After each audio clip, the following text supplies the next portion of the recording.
Dhamtari deluxe TV ने ठाना है शहर की हकीकत से जनता को रूबरू कराना है। धमतरी को स्वच्छ रखते हुए सुंदर बनाने की नागरिक धर्म की जिम्मेदारी रहेगी हमारी सार्थक मुहिम। पारदर्शीपूर्ण, जनहितकारी, भ्रष्टाचार से मुक्त प्रशासनिक व्यवस्था जनमानस को उपलब्ध कराने अपनी भागीदारी सुनिश्चित कराने धमतरी डीलक्स टीवी समाचार रहेगा सदैव प्रतिबद्ध। भ्रष्टाचारियों की, राज माफियाओं की साज वास्तविकता की प्रमाणित काज सुधीर गुप्ता के साथ धमतरी डीलक्स टीवी बनेगी बेधड़क, बुलंद, बेखौफ आवाज। कांग्रेस ने छत्तीसगढ़ के 11 लोकसभा सीटों में से 6 लोकसभा सीटों के लिए प्रत्याशियों की घोषणा कर दी है। वहीं महासमुंद लोकसभा सीट से कांग्रेस ने प्रदेश के पूर्व गृह मंत्री और दुर्ग लोकसभा के पूर्व सांसद रहे ताम्रध्वज साहू को प्रत्याशी बनाया है। लोकसभा प्रत्याशी घोषित होने के बाद आज पहली बार ताम्रध्वज साहू धमतरी पहुंचे, जहां उनका जिला कांग्रेस पदाधिकारियों ने भव्य स्वागत किया। कांग्रेस कार्यकर्ताओं से की भेंट मुलाकात। महासमुंद सीट से लोकसभा प्रत्याशी ताम्रध्वज साहू ने कांग्रेस के जिला स्तरीय कार्यकर्ताओं से भेंट मुलाकात की। इस दौरान लोकसभा चुनाव के लिए विश्वास जताने को लेकर उन्होंने शीर्ष नेताओं का आभार जताया और उनके भरोसे को कायम रखने की बात कही। इसके बाद ताम्रध्वज साहू ने कार्यकर्ताओं से साथ बैठक कर चुनावी रणनीति पर चर्चा की। मैं कभी आश्वासन तो देता नहीं, काम करने में विश्वास रखता हूँ।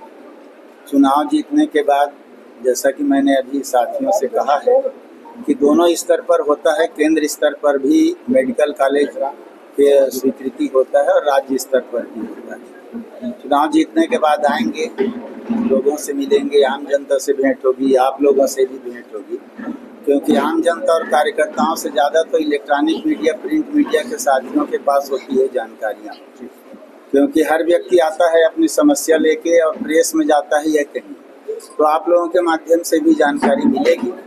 और मेडिकल कॉलेज के लिए जितना जहाँ जहाँ जो संभव होगा मेहनत करने का राज्य सरकार के पास, केंद्र सरकार के पास, वो मैं पूरे तौर पर कोशिश करूंगा। दोनों पक्ष के लिए बहुत सारी जमीनें पिछली सरकार ने दी है, लेकिन उद्योग धंधे लग नहीं रहे, तो वो जमीनें दोबारा वापस हो जाए क्या? इसके लिए कुछ विचार हो सकता है? हमारी सरकार थी अभी माननीय भूपेश बघेल जी के नेतृत्व में, तो इंडस्ट्री के लिए बस्तर में आप सबको मालूम है काफ़ी जगह दिया गया था। इंडस्ट्री खुला नहीं था तो सारी ज़मीन हम लोगों ने वापस लिया और जो ज़मीन के मालिक थे उन सबको वापस किया। इंडस्ट्री आवश्यक भी है बेरोजगारी दूर करने के लिए, रोजगार उपलब्ध कराने के लिए। जहाँ जिस चीज़ की जितनी आवश्यकता होगी उसके अनुरूप सबसे चर्चा करके हम लोग काम करेंगे। आप जब से लोकसभा के प्रत्याशी बने तब से धमतरी जिले में ये चर्चा हो रही है कि धमतरी और महासमुंद में कोई प्रत्याशी नहीं है क्या? मैं अभी कह रहा था कि इस प्रकार की चर्चा नहीं करनी चाहिए, एक प्रकार से अफवाह की श्रेणी में आता है। मेरा मानना है कि महासमुंद एक ऐसा बढ़िया क्षेत्र है जहां ये हाई प्रोफाइल सीट है। महासमुंद लोकसभा क्षेत्र आपका मैं बहुत समय से देखते आ रहा हूँ। माननीय विद्याचरण जी शुक्ल रायपुर में रहते थे, लेकिन महासमुंद लोकसभा क्षेत्र के 6 बार सांसद बने। पुरुषोत्तम कौशिक जी भी रायपुर में रहते थे और महासमुंद लोकसभा क्षेत्र के सांसद यहाँ की जनता ने निर्वाचित किया। श्यामाचरण शुक्ल जी भी यहाँ से सांसद रह चुके हैं। आदरणीय अजीत जोगी जी भी रायपुर रहते थे, लेकिन यहाँ के सांसद निर्वाचित हुए। तो यहाँ की जनता निर्वाचित करती है बड़े बड़े फिगर को। हालांकि मैं उनके जैसा बड़ा फिगर तो नहीं हूँ, मैं बहुत छोटा कार्यकर्ता हूँ, गांव का रहने वाला हूँ, पर यह अवसर मुझे मिला है महासमुंद लोकसभा क्षेत्र की, धमतरी क्षेत्र की जनता की सेवा करने का। मेरे राष्ट्रीय नेतृत्व में मुझे अवसर दिया है और यहाँ की जनता का आशीर्वाद मिलेगा तो मैं भरपूर कोशिश करूँगा यहाँ अच्छे से अच्छा रिश्ता बना सकूँ, सबसे मिलजुल सकूँ, आपस में भाईचारा समरसता का वातावरण बना सकूं, सबको सुख शांति मिले, ये मेरा पूरा प्रयास रहेगा। सामान्य सीट है महासमुंद, ओबीसी फैक्टर से दोनों ही दलों ने प्रत्याशी घोषित किया, क्या ओबीसी फैक्टर माना जा रहा है इसमें? नहीं, ऐसा बात नहीं रहता। देखिए, सामान्य सीट में SC ST को भी लड़ा दिया जाता है, तो ऐसी कोई बात नहीं है कि इसको ओबीसी सीट माना जाए, ऐसा कोई बात नहीं। तो चुनावी मुद्दे क्या रहेंगे? चुनाव मुद्दे तो जो केंद्र की वर्तमान जो सरकार है उनने 10 साल में जो काम किया है उसमें जो जनहित में जो काम उन्होंने नहीं किया, केंद्रीय एजेंसियों का जो दुरुपयोग हुआ है, जनता से किए गए वादे को पूरा नहीं किया गया, ये हमारा एक बड़ा बात होगा। जैसे आप जानते हैं केंद्र की वर्तमान सरकार शुरू 10 साल पहले जब वो चुनाव मैदान में आए तो उन्होंने कहा था कि हर व्यक्ति के खाते में 15 लाख रुपये डालेंगे, कहीं पर भी कोई बात आई नहीं। हर वर्ष 2 करोड़ युवाओं को रोजगार देंगे, कहीं पर कोई 10 साल में वो बात आई नहीं। इतने सारे वादे उन्होंने किए थे 10 साल के, उसका हमारा इशू होगा। दूसरा, माननीय भूपेश बघेल जी के नेतृत्व में जो 5 साल में हम लोगों ने काम किया है वो जनता के सामने हम लोग रखेंगे, चाहे वो किसान के कर्जे की माफ़ की बात हो। हमारा इतना इशू हम लोगों ने किया है, काम किया है, अच्छे काम 40-50 अच्छे काम हम लोगों ने किया है, वो जनता के सामने रखेंगे। और डॉक्टर रमन सिंह की पिछले 15 साल की सरकार में जो वादे किए थे, आदिवासियों को जर्सी गाय देने का, कर्जा माफ़ करने का, बहुत सारी चीज़ हैं। दोनों पक्ष है। एक बीजेपी ने जो वादे किए केंद्र में, राज्य में, जिसको पूरा नहीं किया, उसको लेकर जनता के सामने जाएंगे।